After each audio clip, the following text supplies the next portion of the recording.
என்னோட பேர் வந்து ராஜேஸ்வரி. எங்கள் அப்பாவோட பேர் வந்து ரத்தின வடிவேல்.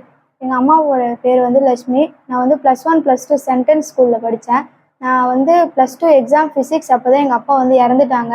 அந்த நிலமையிலையும் போயிட்டு எங்கள் வீட்டில் எல்லோரும் சொன்னாங்க, இது மாதிரி எக்ஸாம் எழுது, இல்லைன்னா உன்னோட 1 வருஷம் லைஃப் வீணாயிடும் சொன்னதுனால எல்லோரும் பேச்சு கேட்டு நான் போய்ட்டு எக்ஸாம் எழுதினேன். எக்ஸாம் எழுதிட்டு வீட்டுக்கு வந்து அப்பாவோட மீதி சடங்குகள்லாம் நான் கலந்துக்கிட்டேன். அதுக்கப்புறம் வந்து இப்போ என்னோடய ரிசல்ட்ஸ் வந்திருக்கு. நான் எய்ம் பண்ணது வந்து அதிக மார்க் தான். இது போல் எங்கள் அப்பா இறந்ததுனால இன்னும் கொஞ்சம் 500க்கு அபோவ் ஏர்ன் பண்ணேன். இப்போ வந்து 474 வந்திருக்கு. அதுக்கு நான் சந்தோஷம் தான். இப்போ நான் ஃபிசிக்ஸ் எக்ஸாம் அன்னைக்கு 70 மார்க் எடுத்திருக்கேன். நான் வந்து கராத்தேல வந்து பிளாக் பெல்ட்லாம் வாங்கியிருக்கேன். எங்கள் அப்பாவோட ஆசை என்னன்னா, எங்கள் அப்பா வந்து கவர்மெண்ட் ஸ்டாஃபாக இருந்தாங்க. எங்கள் அப்பா அடிக்கடி என்ன சொல்லுவாங்கன்னா, அடுத்தவங்கள நம்பி நம்ம இருக்கக்கூடாது, நம்மளோட கை தான் நம்மளுக்கு உதவும். படித்து முடிச்சுட்டு கவர்மெண்ட் வேலைக்கு போயிட்டு என்னால் முடிஞ்சதை நான் 4 பேருக்கு உதவி செய்யணும்.